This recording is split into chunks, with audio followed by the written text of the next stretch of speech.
Hi అండి, అందరికీ నమస్కారం. ఉద్యోగ పెన్షనర్ల 8వ వేతన సంఘానికి సంబంధించి ఒక ఇంపార్టెంట్ అప్డేట్ అయితే రావడం జరిగింది. ఇక విషయంలోకి వెళ్తే 8వ వేతన సంఘం అమలు ఆలస్యమైతే కేంద్ర ప్రభుత్వ ఉద్యోగులకు 93 లక్షల వరకు బంపర్ అరియర్స్ లభించే అవకాశం ఉంది. షిప్మెంట్ ఫ్యాక్టర్ ఆధారంగా బేసిక్ శాలరీ భారీగా పెరగనుంది. కేంద్ర ప్రభుత్వ ఉద్యోగులు తమ జీతాల పెంపు కోసం ఎంతో ఆసక్తిగా ఎదురుచూస్తున్నారు. 8వ వేతన సంఘం సిఫార్సులు అమల్లోకి వస్తే ఉద్యోగుల జీతాలు భారీగా పెరుగుతాయి. బేసిక్ శాలరీ నుంచి డిఎన్ఎస్ అలవెన్స్ లెక్కల వరకు అన్నీ మారిపోతాయి.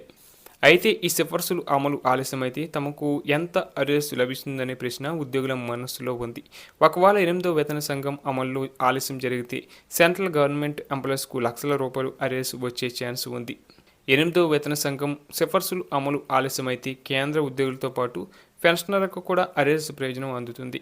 7వ వేతన సంఘం గడువు 2025 డిసెంబర్ 31తో ముగిసింది.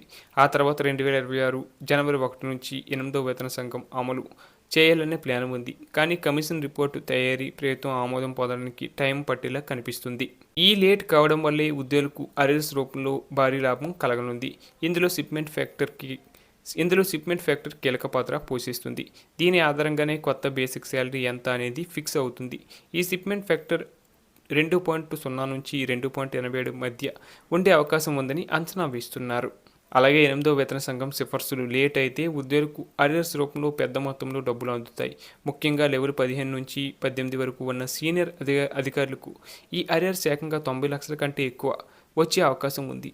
లెవెల్ 15 నుంచి 18 కేటగిరీలో ప్రత్యేక కార్యదర్శులు, ప్రధాన కార్యదర్శులు, ఐజీ స్థాయి ఉద్యోగులు, అధికారులు, కేబినెట్ సెక్రటరీ లాంటి సీనియర్ అధికారులు ఉంటారు. ఈ లెవెల్ అధికారులు ప్రస్తుత బేసిక్ శాలరీ 1,82,000 నుంచి 2,50,000 వరకు ఉంటుంది.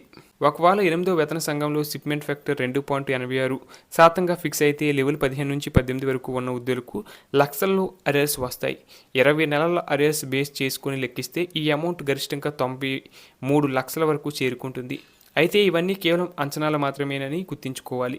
అరియర్స్ ఫైనల్ క్యాలిక్యులేషన్ అనేది పే కమిషన్ సిఫార్సులు ప్రభుత్వం తీసుకునే నిర్ణయం 8వ వేతన సంఘం అమల్లోకి వచ్చే ఫైనల్ డేట్ మీద డిపెండ్ అయి ఉంటుంది. ఒకవేళ షిప్మెంట్ ఫ్యాక్టర్ను 2.0 బేసిక్తో లెక్కిస్తే అరియర్స్ 36 లక్షల నుంచి 50 లక్షల వరకు ఉండొచ్చు. షిప్మెంట్ ఫ్యాక్టర్ పెరిగితే బేసిక్ శాలరీతో పాటు అరియర్స్ కూడా పెరుగుతాయి.